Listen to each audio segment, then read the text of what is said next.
Good evening and welcome to another edition of the Magpie Circle podcast. Welcome to back to Mark Stallard. Bud Chatwin on the message boards is suggesting that we have a whip round and send Stell on another holiday very soon, given that we've got, I think it's a pretty near 100% record when he's not here. He's back from Dublin. The bad news is he will be at Swindon on Tuesday night. Smash and grab, I think, is a phrase that's been used quite a lot over the past 48 hours. What for you was the biggest smash and grab at the weekend? Where was it? Was it La Louvre in Paris? Or was it down at Barnet? Tyrese Hall on the mark again. Fifth goal in 4 games, 4 consecutive matches. One of our worst ever in the last 6 years. Possession stats, only just over 40%, but I don't think too many of us are too worried about that. Who was at Barnet? What did you make of it all? Who's getting ready? It's a busy old week. Off to Swindon we go on Tuesday night. I should be going down overnight with my lad. No rush for us, so we'll head down on the train tomorrow afternoon. Should be a good one if we win. If we can go 5th in the table. And Stella and I, just before the start, were talking about a bit of it seems very tight. Every team in this division, and we're only 12/13 games played, every team has lost 3 matches already this season. And it was quite a batch of surprise results on Saturday, including our opponents on Tuesday night, Swindon, who took a right tousing at, of all places, Accrington. Will Ian Holloway have them wound up again for Tuesday? Keller Roos, clean sheet, some smart saves. Earned his corn, he did on Saturday. What do we all make of that? Lots of positive messages for Kel on the message board this evening. All this and more on our show tonight, brought to you in association with JH Accountants and the Big Shed at the Trent Navigation. Got all my 80s gear on. You can see it in the background. Spoke to Raddy today. I'm picking him up from Heathrow Airport on Thursday lunchtime. It's coming up for 4 days. The evening with Raddy Avramovich. Friday evening at the Big Shed, Trent Navigation. 6 for a 7 o'clock start. Trevor Christie, Paul Hooks. Hoping Ian McCulloch is coming down as well. Limited number of tickets left. Get them. You all know where to get them from. A tenner. That's all it is. Should be a great occasion. Stell, welcome back. You missed another one. So you had a bit of a lad's jolly up in Dublin, didn't you? Well, a couple's jolly up. The wife was there, and a couple of couples. Yeah. We had a little bit of crack in Ireland, bit of Guinness drunk, and keeping the black and white theme, obviously, the Guinness. But we had a good weekend over there. But listening, I said to you before the game, kept checking my phone every so often. I couldn't listen, obviously, this time, but kept checking the phone, and I think I looked at it 90 plus 2. It was still 0-0. Thought, well, decent point on the road, clean sheet. Not the worst in the world. You'll take that. And then, hey presto, 10 minutes later, it's 3 points in the bag thanks to Tyrese Hall. Whether it's smash and grab, but fantastic result. And that's what you've got to do. You've got to pick up results. It's all about the result, as you said. I've seen since, spoke to Adam and spoke to yourself about the game and performances, possession stats. They matter not one jot, do they? It's that they're the subplot after the main event, and that is the 3 points. And fantastic result. And Bud might be right. I might need a whip round to send me away because, like I say, I can't afford any more now. It's that pricey in Dublin. Can't afford to go away again off my own back. So if somebody could pay for me, I'll gladly volunteer. But other than that, I'm down at Swindon tomorrow night for another tough away trip. Okay, let's just dive into some messages from the flock or a mischief. A group of magpies is called a mischief, Stell. Pete Bond has educated us. Derek Flowers was the spotter's badge. He was on at 5:15 today. What a statement we could make with a win tomorrow night. Come on, you pies, says Derek. Plenty of messages. Adam Kent, who'd obviously come in at 5:38. You have to be out of bed early to get a spotter's badge as first poster on here. Second poster, tonight, but no prizes for runners-up, is there, Adam? Adam does go on. Ruse and his chant that sounds like booze. Man of the match for me Saturday. Let's continue to back him and keep his confidence high. North of the border, Jock Pie, the win over Barnet, fantastic. We did to them what numerous teams have done to us over the last 2 seasons. Well done, Martin, for getting some steel at the back. Linda Lou, that was some away game. Our away supporters are fantastic, and it's great to be a part of them. Best moment for me so far. Swindon, here we come. Jurgen Halligan, so pleased for Keller. That should give him some confidence. Good evening to the mischief, says Pete Bond. A great 3 points. Paul Cuthbert, fantastic how we defended on Saturday. McDonald was immense at the back, gets better and better.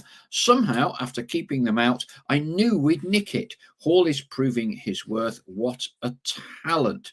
Ruse gets the headline, says Elliot Nesh, but McDonald was a beast. Evening all from Ian Haywood. What a Magpie stealer that was. Ian Cooksey. Rod McDonald, player of the season. Can't see Matty Platt getting in when fit. Those type of wins like on Saturday are what get you promoted. Jurgen Halligan, don't know whether this is right or not. Is it correct that McDonald has picked up his 5th booking on Saturday? Were that to be the case, then potentially has a 1-match ban more. Yes, immediately, I think. Paul Mantle, evening all. It was refreshing for us to take 3 points and keep a clean sheet. It would have been a game we would have lost last season without doubt. Robert Greensmith, evening. It's like when you win a game of cricket off the last ball. Nothing like an injury time winner. Somehow it feels even better than a normal 3 points. But Chatwin, evening all. I hope Ruse gets MOM as he was awesome on Saturday. My favourite keepers of all time, Raddy, Casper Schmeichel and Steve Cherry. Bud Chatwin, and I think this is a quiz question. Does anyone know who was the young keeper we released as he wasn't good enough and ended up playing over 60 internationals? We'll wait for Bud to give us an answer to that later. Richard Terry. Saturday's performance and point stealer was direct from the 1970s Brian Stubbs book, Head Tennis and Boot It Out of the Ground. Dave Badder. I think Martin's substitutions have been spot on recently. In the Oldham game, I could see us throwing that away after they scored, but after the subs, we cruised home and could have scored another couple more. Evening from Ray Newton. Great result at the weekend. Greza Maxwell. I'm hoping Keller will meet me behind Lidl and ram some humble pie down my chops. He's incrementally, game by game, showing signs that he's hit his straps in goal. Evening from Paul Huskerson and from Tim Watchon. Here comes my 19th nervous breakdown, says Tim Watchon, as I was watching Barnet, but what a win in the end. Dave Badder, excellent use of subs again against Barnet, certainly helped us to the 3 points. But Chatwin's still buzzing after that win. Let's hope we can keep it going, even with 43%. Yes, I'd love a better performance, but I'll take that every week. Colin Metcalf, without the superb effort of our defence and goalkeeper, Saturday's goal could have just been a consolation. Games are won by what you do in both boxes. We wouldn't have won that last season.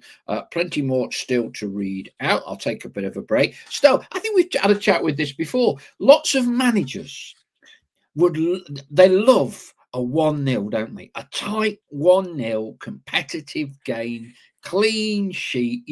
They often kind of like really enthuse about it and get all, because the defense has done its job and all the rest of it. Strange really, but yeah. Let's win a 1-0, everyone is ecstatic.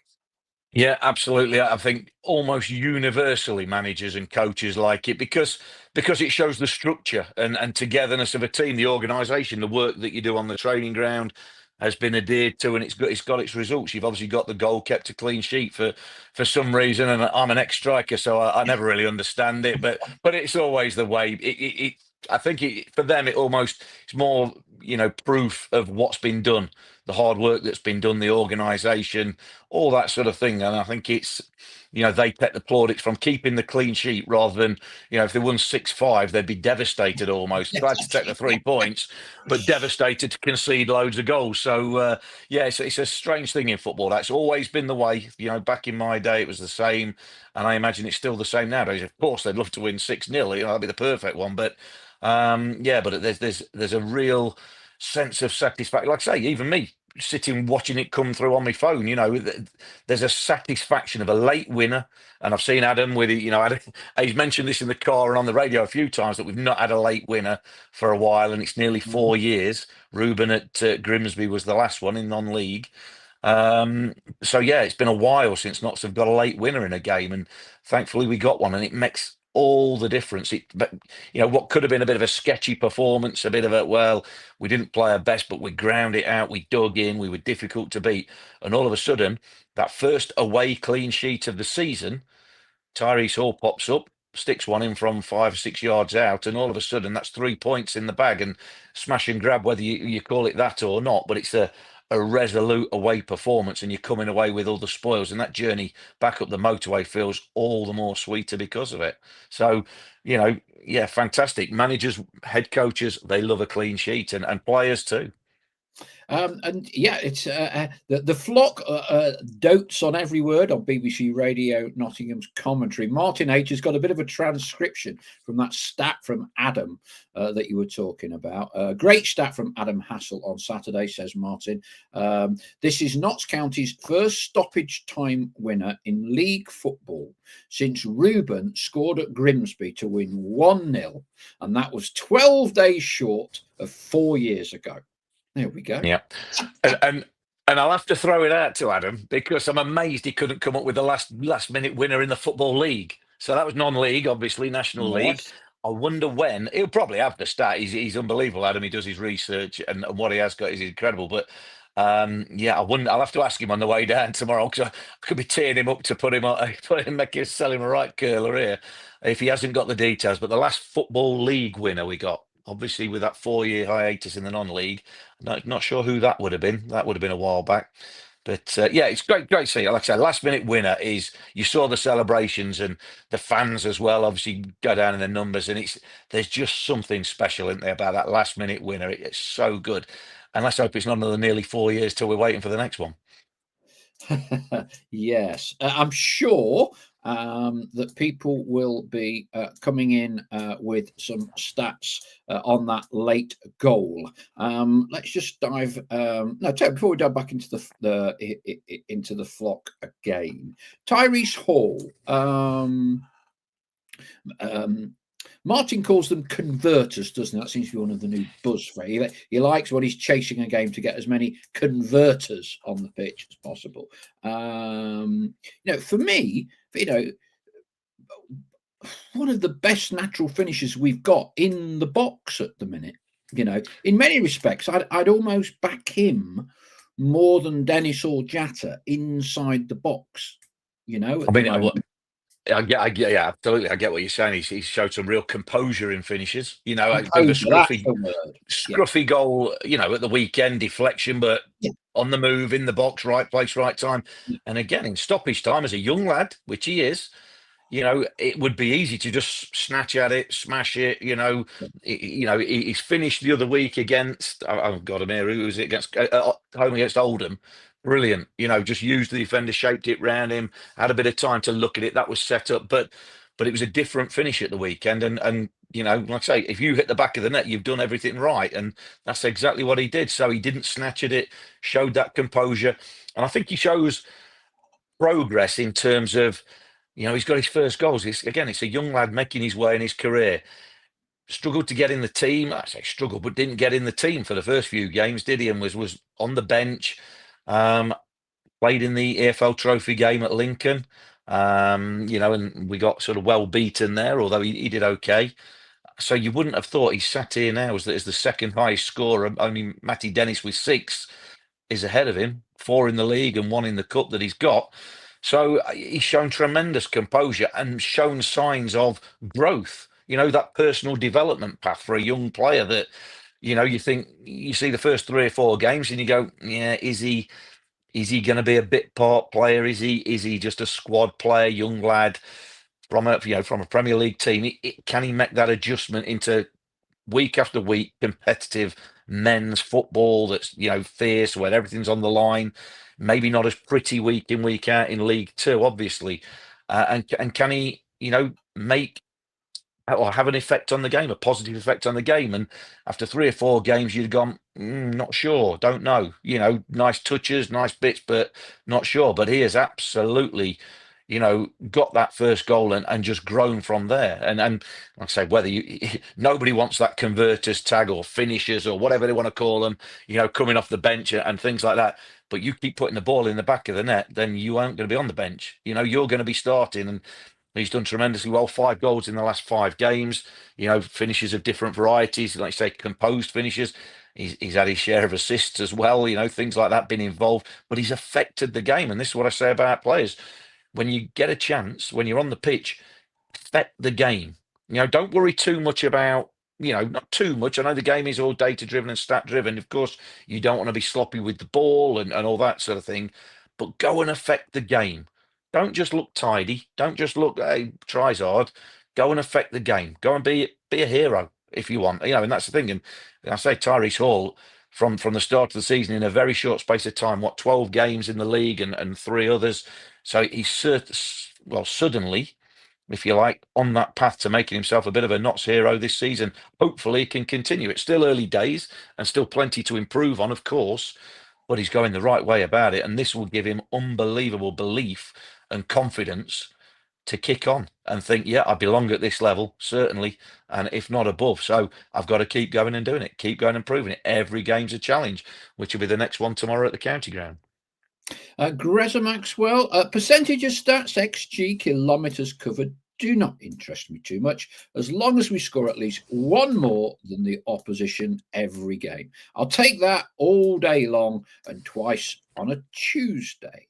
Paul Cuthbert, no way would we have won that game in previous seasons. Martin Patterson has, in the main, toughened everyone up for 95 to 100 minutes of each game. It's exactly what we needed. Keep it going at Swindon and we will be looking good.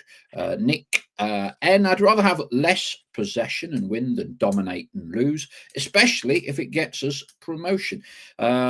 Richard Elvin and Lippy Jane have both joined us. Martin Shipley, not so far from Martin to travel to Swindon on Tuesday. Evening all from a rainy Gloucestershire. I'll be at Swindon tomorrow. It's nearer for me than a home game.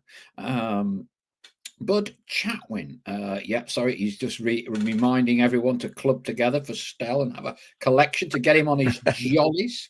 Paul Sexton, Raddy is comfortably the best keeper we've had in my time. Remember the level we were playing at the time. Still remember his first game at Field Mill, 200k for a keeper from Yugoslavia in 1979.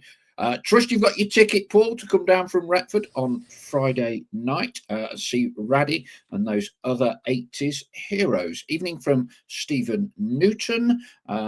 Steve Geldard, great result Saturday. Performance not brilliant, but who cares? Adi Clark. Now then, Adi. Bud, surely we'd get enough to send Stell to Skeg Vegas. There you go. Day trip to Skeggy. There's a nice new Premier Inn on the seafront at Skeggy now, Stell. You'll be all right. Oh, I've not been in years, and I'm not planning on going in years. No offence to Skeg Vegas, but it's not on the plans. I'd need people to dig a bit deeper than that if they want me away from the games. I know where we're going to send you, because I know how much you liked it when you went there. Go on. Blackpool. Oh no! I'll take Skeg Vegas. Yeah, you choose Skeggy over Blackpool, wouldn't you? Absolutely. Well, just about. Only on virtue I've not been there for about 30 years, so Blackpool's not my favourite place either. So east or west coast, there's good and bad. Yeah. Now I don't know whether on this leads us into the goalkeeping question that was posed by Bud Chatwin. I've spoke about this before. Young keeper. Now I don't think he was 17 when he was released by Notts because we never actually took him. But he comes from Skegness, used to come at 14, 15 years old. He told me about this. His mum and dad drove him here once, twice a week from Skegness to Nottingham midweek. He was a schoolboy. And we didn't take him on. He went to Scunthorpe, and then with Kevin Keegan, he went to Liverpool and England, and his name was Ray Clements. But yeah, there cannot be many professional footballers from Skeggy, certainly of that level. But Ray Clements was a Skeggy boy. Did you know that, Stell, or not? No, I didn't. No. So I don't know how long he came to Notts, but his mum and dad had to drive him in the car from Skeggy after school. Right, a bit of a trip in the 60s. That was a fair old trek on them roads for like an hour or so, hour and a half schoolboy training. But we didn't take him on, and he ended up at Scunthorpe, and then of course, another cracking recruitment decision. Even back then, it's all about recruitment. But you get some right, you get some wrong. Yes, absolutely. Sometimes you get your rewards for defending properly, says M. Foll. Joe Cotty, I was there on Saturday. I was just texting Dad to say that I'd be amazed if we hold on to this 0-0. And then Tyrese Hall happened. I trust you actually saw the goal, Joe. I trust you actually saw the goal go in, Joe, and weren't texting at the exact moment he stabbed it in with the outside of his right foot. John Parr, sadly could prove to be a real catalyst, not playing well, but getting 3 points seems like a positive, and scoring so late on as well. Great scenes in the away end, says A.D. Clark.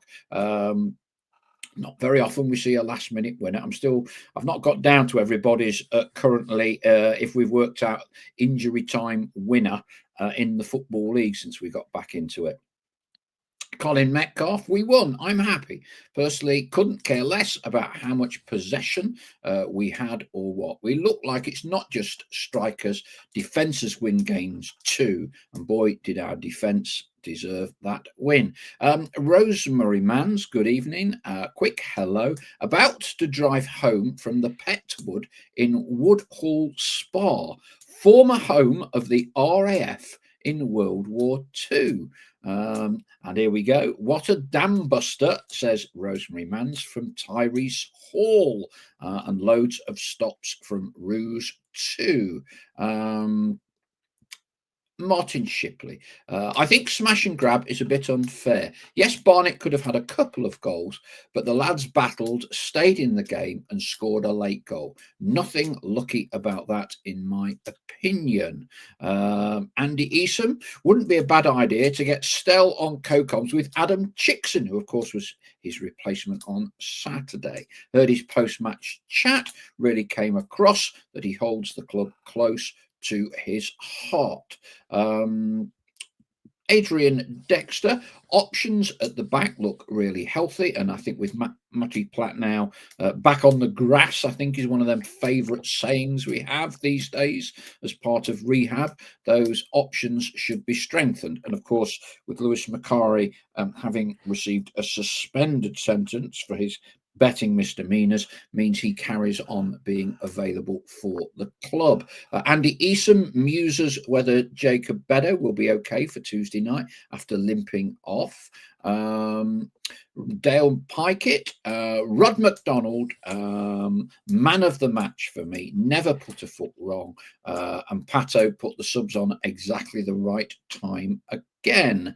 Paul Hawksworth, I was watching the game live in Madeira on Saturday. Great 3 points, and I can't tell you how happy I am with our manager. And here's an excited bunny. Paul used to be a little schoolboy when Ian McCulloch would come home from training. Friday night is massive for me, enormous even. I can hear it now. Number 1, Radi Avramovic. Number 2, Pedro Richards. And on we go from that era. Richard Elvian, Rod made League Two Team of the Week. Duncan Comrie, sadly, was a great result. And without getting carried away, which of course we always do, I think we are growing into the season.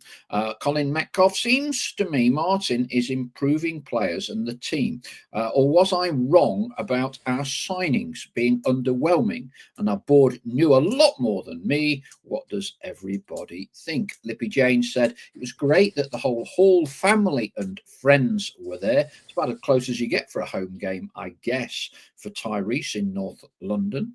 Tyrese is getting plenty of points for me in my fantasy EFL team, says Adam Kent.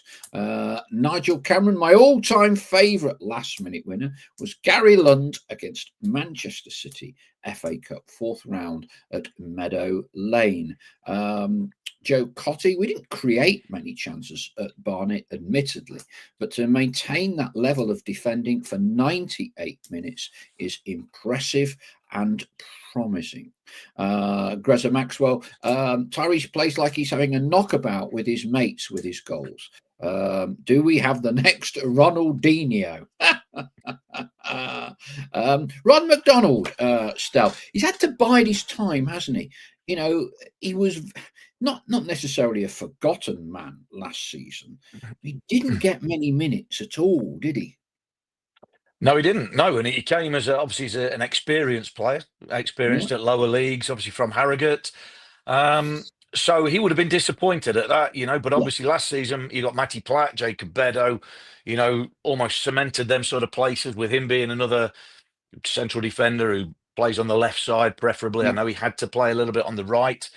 So he has had to be patient. You know, sometimes football works like that. You know, you think you're going to come in and play, but then for whatever reason you don't.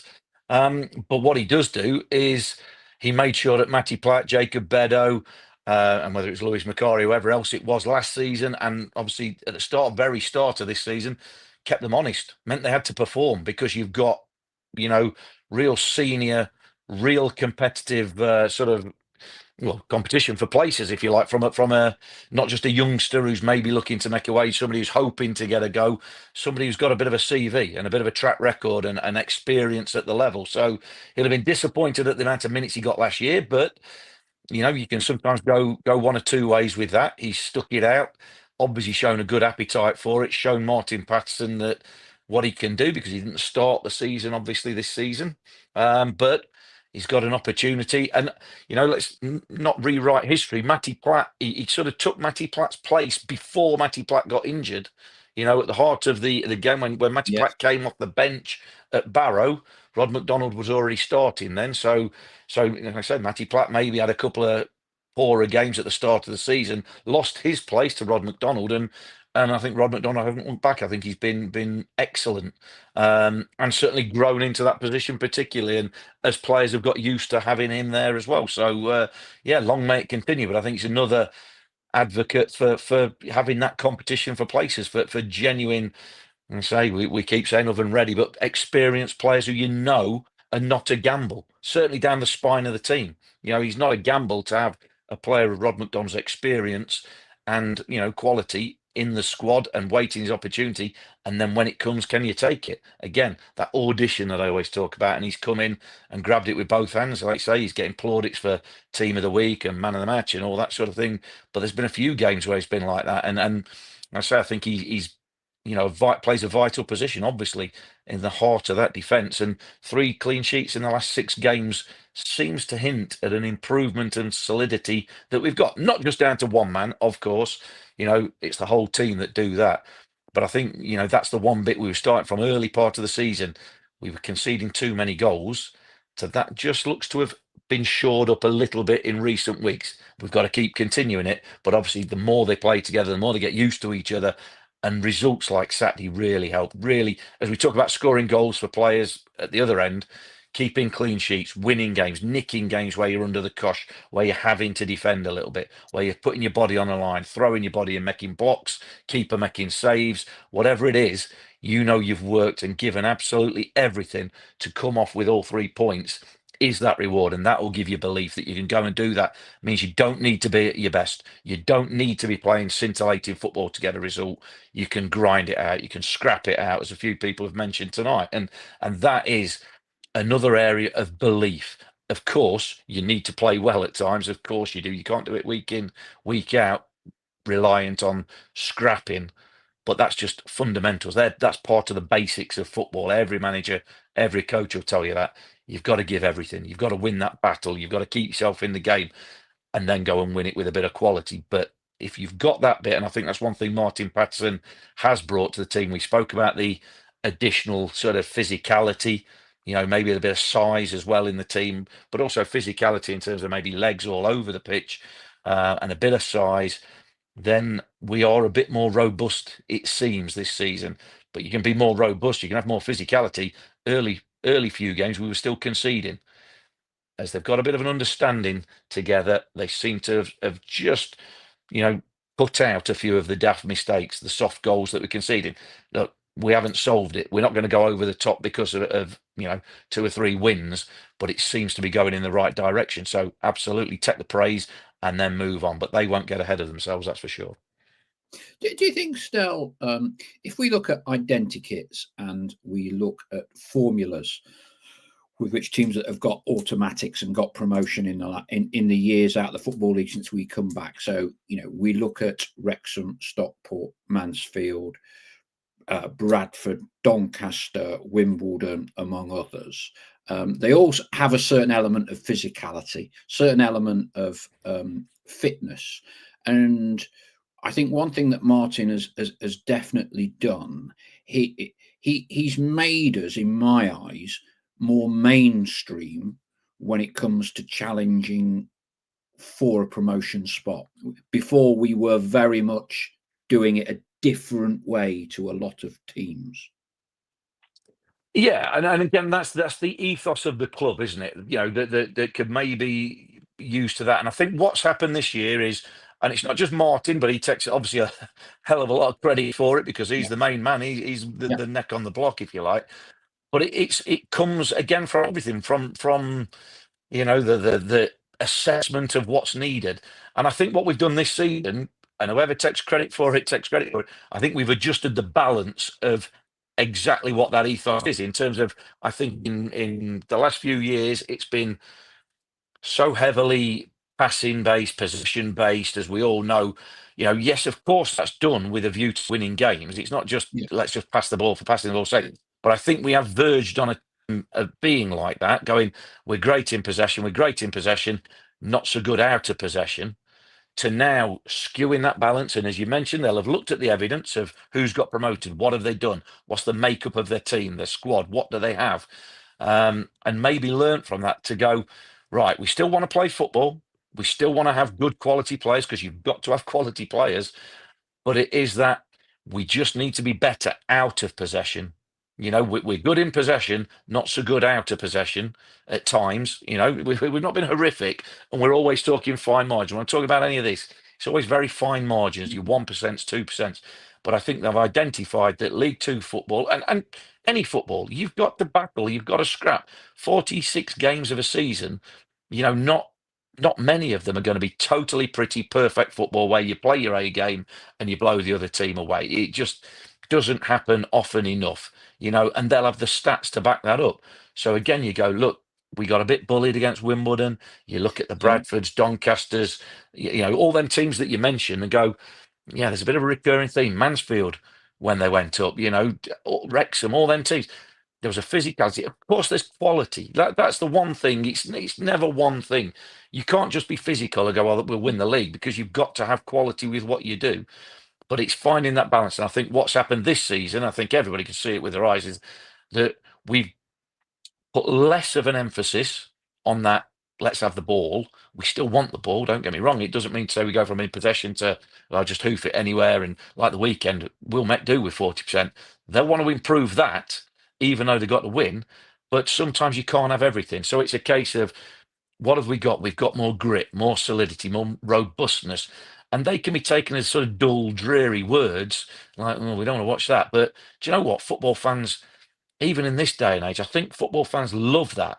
love having players wearing your badge that are giving everything. They might not be the most skillful. They're not Ronaldo, Messi like players week in, week out, but 99 times out of 100, they're going to give everything that they've got. And if it's not good enough, so be it. But they're going to play for the shirt, play for the fans, play for themselves, of course, and the manager, but they're going to give everything. And there's a certain amount of respect earned from that. It should be a given. Of course it should. But sometimes when you're a team that's good in possession of the ball, it's very difficult to also be a team that's good out of possession of the ball. And I think that's one thing this season that I think Notts have improved on. I don't think we're as good with the ball, No. but I think we are better out of possession, the pressing, that physicality when we come under the cosh a little bit. So, yeah, absolutely. There's signs of improvement, certainly in recent weeks. 6 wins out of 9, I think it is now. So that's a real improvement. Still early days. We sat 9th in the table, okay, with a game in hand. So we're not going to go over the top in terms of praise because we are where we are and things have still got to improve. But there's certainly good signs and good basics that you can work from. Martin will know they'll need to get better with the ball at times, but if you've got that robustness to not give in, to not give soft goals away like we maybe were 5-6 weeks ago, that gives you an uphill task every game if you give soft goals away.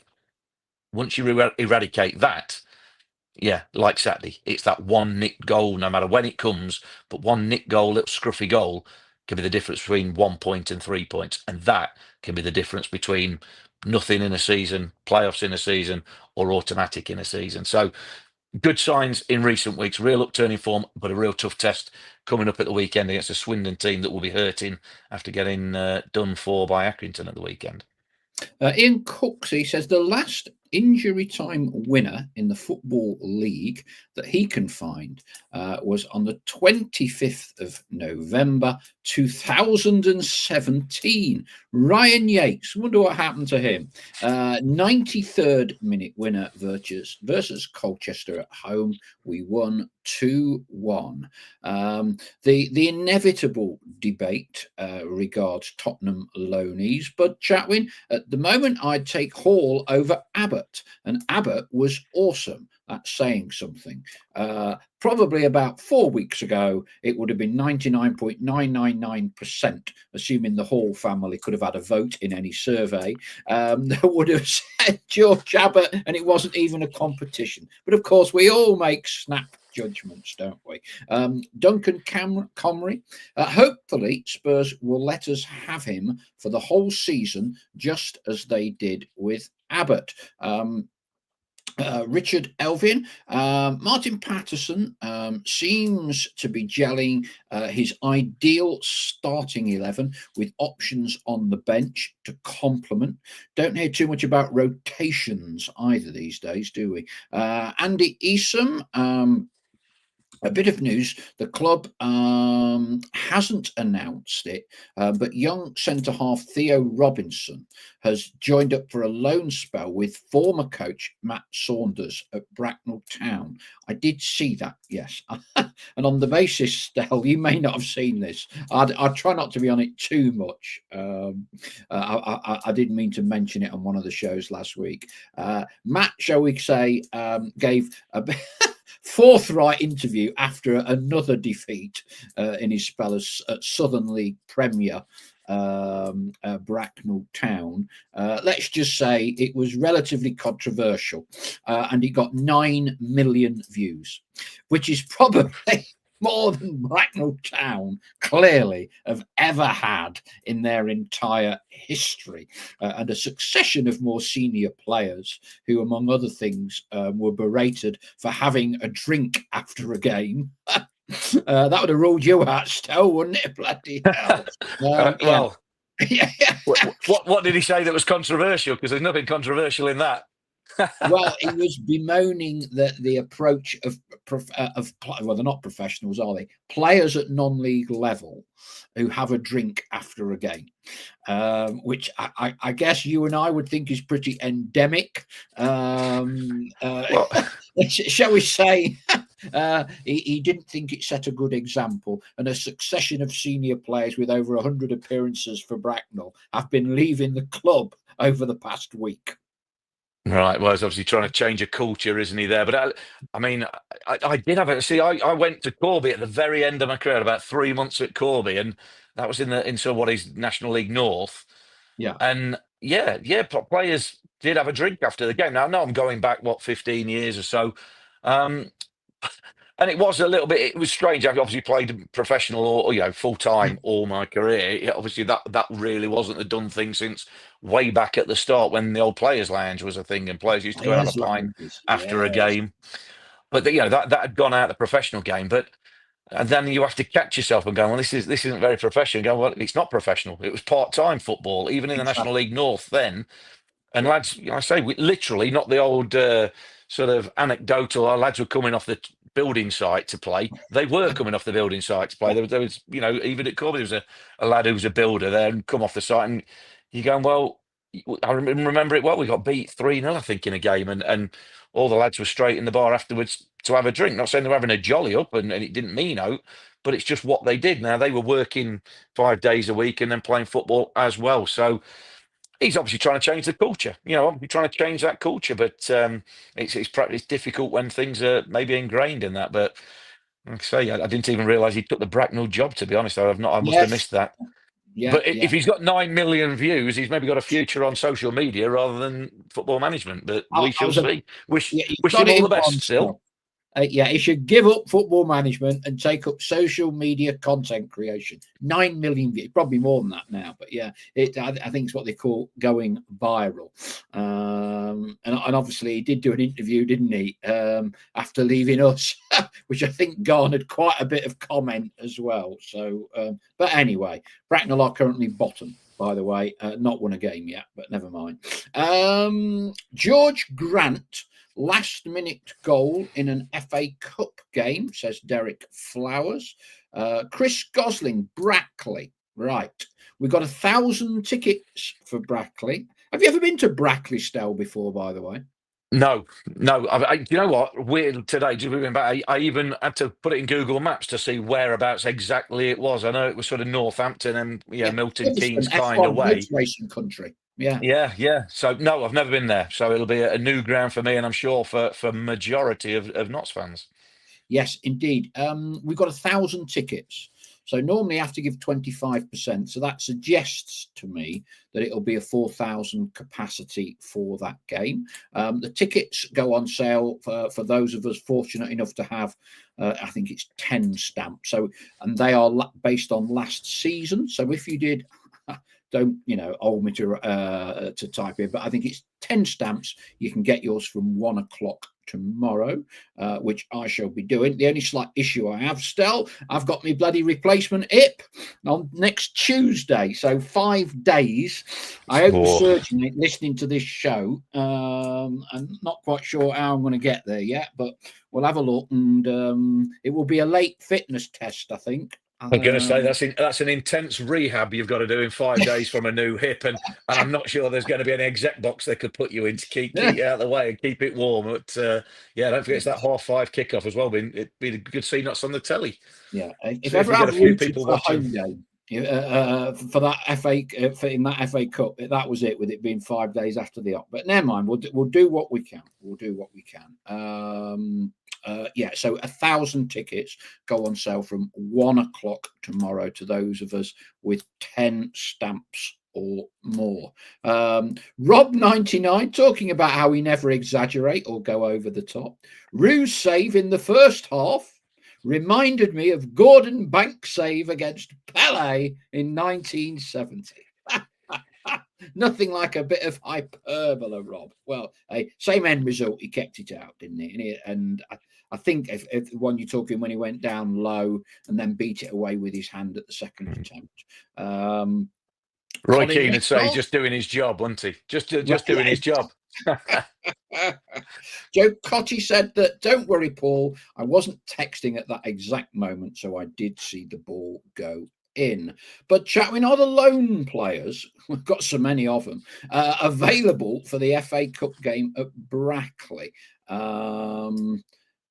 Gut feel, yes, but I honestly don't know. I would be surprised if Spurs hooked Tyrese on the basis he might get in a first-team squad for an FA Cup game with Tottenham. I'd be very surprised.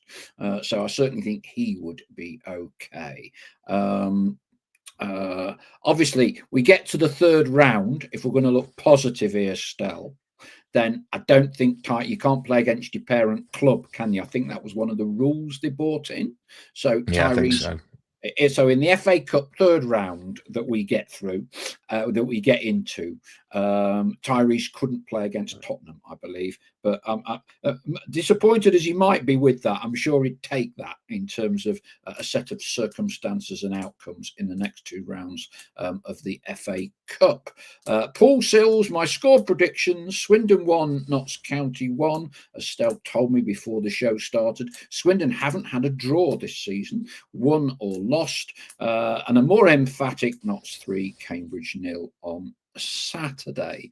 One of the positives, says Adrian Dexter, is seeing a very strong midfield partnership forming, and obviously with each minute of each game that Scott Robertson plays, the better and better that seems to be becoming. John Parnham, I believe our signings in the summer were probably better than we thought, but we needed Martin to bring them on and develop them.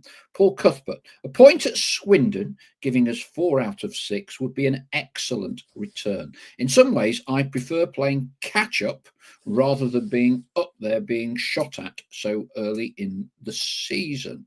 Andy Eason, will the podcast be taking a break while you get your new hip, Paul? No, I'm going to say you might never see me again after Tuesday. I don't know, but no, there's no plans for me to have an enforced break. Dale Pikett, 3 wins on the trot and 4 wins out of the last 5 would take a point tomorrow just to keep the board ticking over. Greza Maxwell, my second eldest, Winona, is currently in Mexico City representing the UK. She won her fight and won a title belt. She said she has spotted a chap wearing a Notts shirt from our promotion season. Notts fans get everywhere, Greza. You should know that. David Losby, best quote I read over the weekend, Spurs, was "Send us your boys and we will return them as men." Alan Cotty, I was a few red wines in, red, white wine maybe, Alan, you can't have red, at a birthday do when I saw a late text from Joe.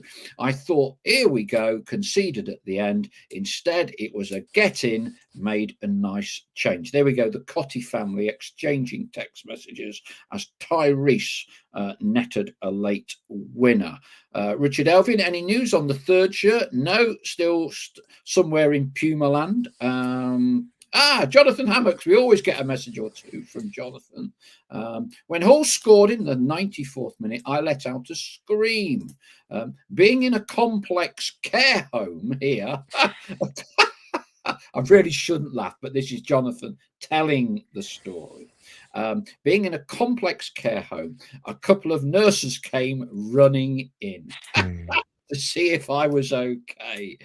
Well, I've had worse evenings. That's well done to Jonathan, and glad you're getting so committed and enjoying it. Jonathan, part 2. We always get part 2, 3, 4, and 5 on his messages.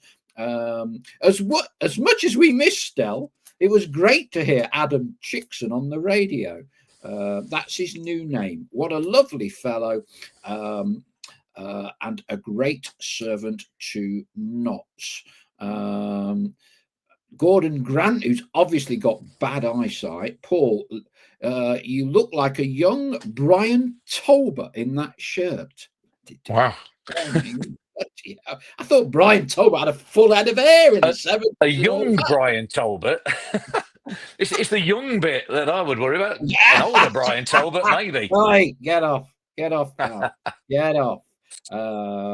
Wayne Wilkins, get those celebration balloons out for that winner on Saturday. Still not managed to sort it yet, Wayne. I need to go into my settings and everything else, but they are resolutely refusing to appear. Jonathan Hammock's part 3. Massive shout out for the team and the fans for Saturday's result. Let's hope this is a marker. No questioning the commitment. Thanks for the show, lads, as always. Ian Hayward, as Martin said in his presser, we were outplayed, and that is how he wants us to play. So I think Martin will also learn from that game. Watch this space for improvements. Bud Chapman, yes, Swindon lost 4-0, just the 4 to Accrington.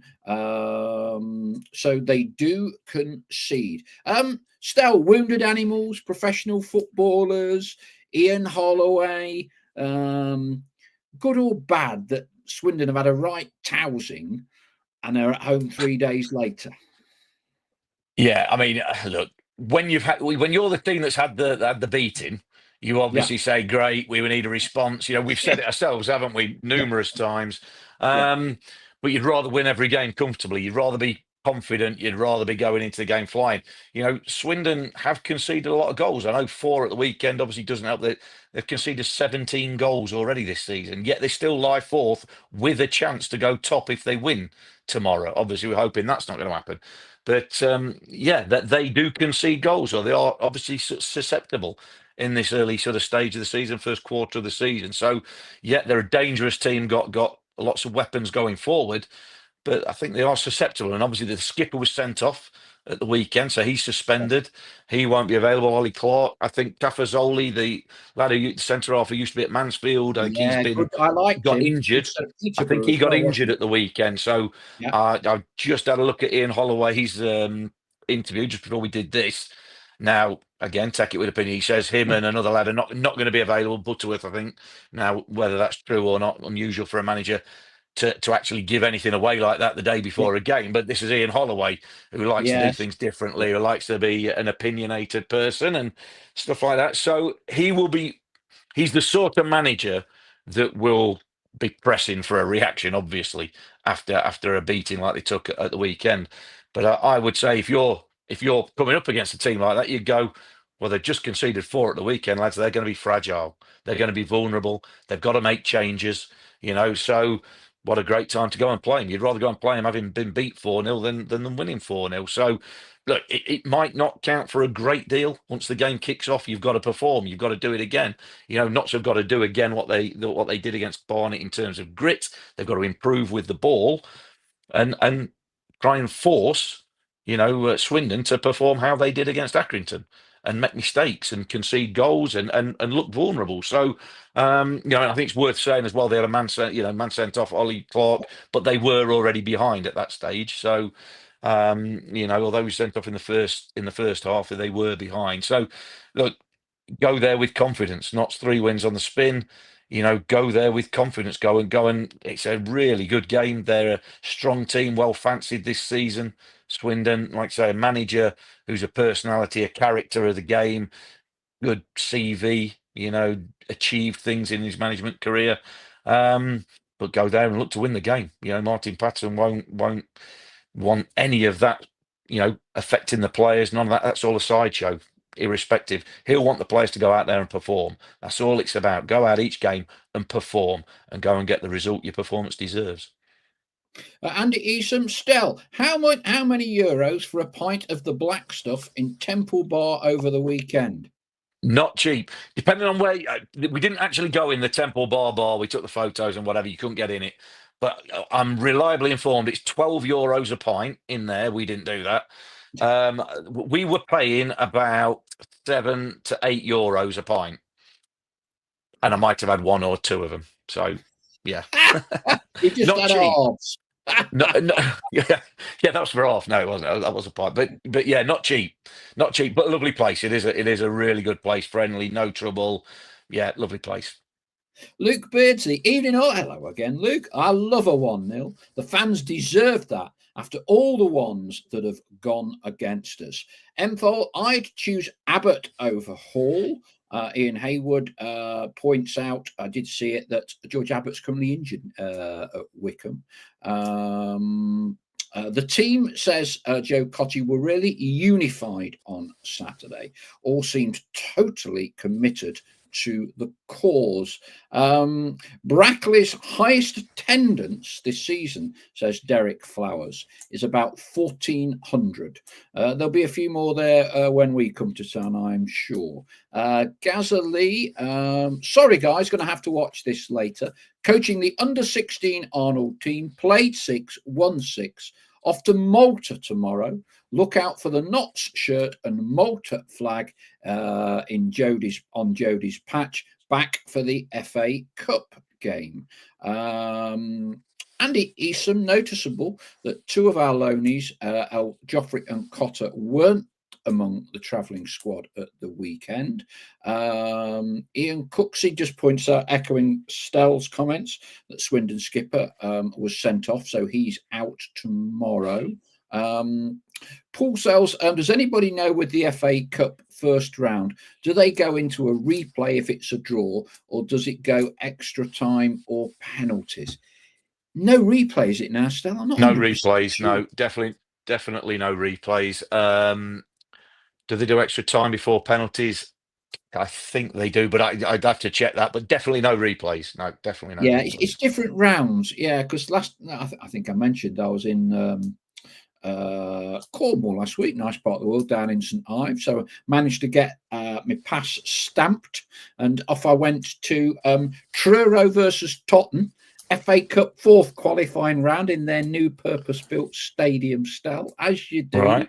And that was a replay. Yeah, that was a replay from the Saturday. Remember the olden days? You'd play on a Saturday, and the replay was on the Tuesday or the Wednesday. You know. Yeah. And, well, remember the olden days when there was no limit to how many replays you had. That's right. So you remember like 4th replays and things like that. I remember a game when I was a kid, a game from the 80s. It might have been Chelsea Chef Wednesday. I went to about 4 replays or something before they actually got a winner. Just kept drawing and like I say, right, replay, and it alternated which ground it was at, wasn't it? Until you got a winner. I mean, imagine that nowadays. I mean, they've done away with replays completely. Amazing.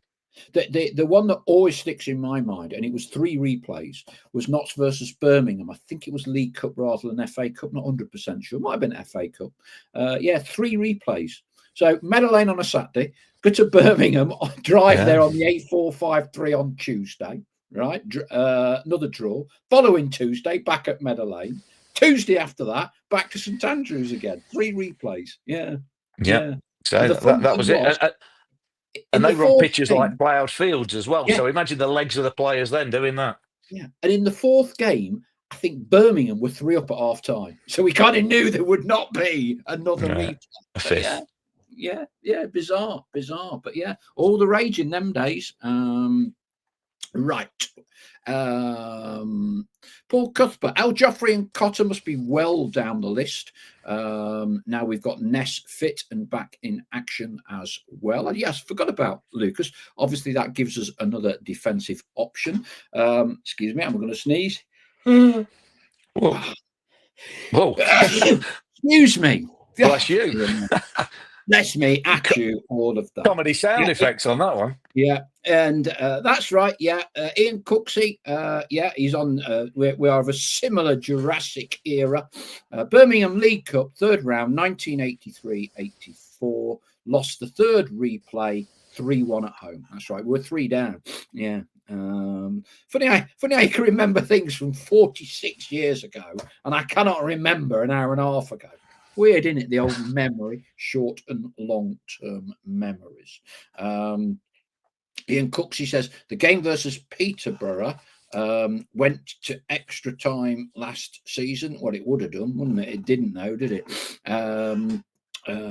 Wayne Wilkins. I have a place in Barcelona and the city of London, right near St Paul's. As you do. Hang on, Wayne. A pint in Barcelona is €4. In London, it is €9. And Eason remembers Glenn Roeder, sadly now passed, and all that with that Notts County team against Birmingham back in the day. Coming up to the hour mark now. Swindon, so it's not the greatest place to try and get to, is it, on a midweek evening? You heading off in the afternoon, going early, or? Yeah, we're going early tomorrow afternoon. Just you never know, do you? It's synonymous with the magic roundabout, isn't it? Swindon, obviously, about 500 yards from that. The 5 mini roundabouts around a roundabout. Incredible planning decision that. But yeah, and it's obviously it doesn't hold great memories, does it, for recent term Notts fans? Obviously, the ground we managed to somehow get ourselves relegated out of the Football League from in the Alan Hardy days. So, yeah, obviously we did the double over them last season, 2 David McGoldrick doubles, ironically, in both games, home and away. But we'll take the same results, but obviously we don't want the end of the season to be the same. But a tough place to go to, say, different time, different seasons, different managers, different players. But, looking forward to a really good game because Swindon, as we've said, they'll want to bounce back from a drubbing, really, at the weekend. And they've got the players, good going forward. Ollie Palmer, who we remember from, obviously, Wrexham and the battles against them. And the lad, Drynan's just got the League Two Player of the Month. So he's in good form. But at the other end of the pitch, susceptible potentially. So it'll be interesting to see Notts go there on a back of 3 wins, hopefully full of confidence and looking to get that second consecutive away clean sheet and secure all 3 points on the road. Yes, and I think after we mentioned your birthday one year, I know it was last year or the year before, you had more one every year. You had more bloody messages than the late Queen, didn't you? It was in the programme, you name it. Is there another one coming up? Yeah, but I'll have one every year, like I say, just like most people. But yeah, it's this Friday. That's what I say. That's why I'll not be at Raddy's night and the 80s night. So yeah, I'll be having a birthday celebration this Friday. I've done a bit of celebrating lately, so it won't be too mad. But I shall be there Saturday as well, back at Meadow Lane. So hopefully we go there with 3 points from tomorrow night. But yeah, last year was a big one. That's the thing. It ended with a 0. So they're all a bit more downcast now. I'm hoping to rewind the clock like everybody of our sort of age wants to. Do we start going backwards yet? Start clocking myself? I don't know. 51 then, I presume. Absolutely, yeah. That's me, unfortunately. Very good. Adam Kent, funnily enough, Stell, the way we go into Swindon, parking at B&M, we don't hit the said magic roundabouts. Feel like we miss out. Well, just carry on walking round because they're confusing enough when you're walking, let alone when you're driving. I'm going on the train with my lad, so we're stopping over Premier Inn or a travel lodge or something. No rush to get anywhere these days, so we'll try and do it fairly leisurely. Good luck to one and all. I saw the players a little bit earlier today collecting some of my tickets. I think they've gone down overnight, not 100%. So they'll be there in plenty of time. Thank you, as always, to Stell. Thank you to our official partners, the Big Shed at the Trent Navigation, Raddy Avramovich. Get your tickets. Do not miss probably the last time you'll be coming to Nottingham. Should be a great occasion, a great evening. Just shy of 200 tickets so far, so we're nearly full. So buy them, you won't regret it. Should be a great occasion and a great evening. Thank you, one and all. Stell, thank you as always. Safe travels with Adam tomorrow. Yeah, absolutely, pleasure as ever. And after tonight, I feel under a little bit of pressure to get a result tomorrow. Never mind the players. I think I'm under the most pressure. So yeah, we'll see. But fingers crossed. Like I say, tough game, but looking forward to it. AD Clark, looking forward to Stallard back. Stallard, see what he's done there. Saying plenty of get-ins, and I'm not talking about a round of Guinness. Ian Haywood, me and Stell are the same age then. It's like looking in the mirror. Very large capital letters, LOL, laughs out loud. All the best to everyone. Thank you for your participation tonight. See you later this week, and I look forward to seeing you all in person for our evening with Raddy Avramovich on Friday. Doors open 6 o'clock. Cheers for now. Bye-bye. Cheers.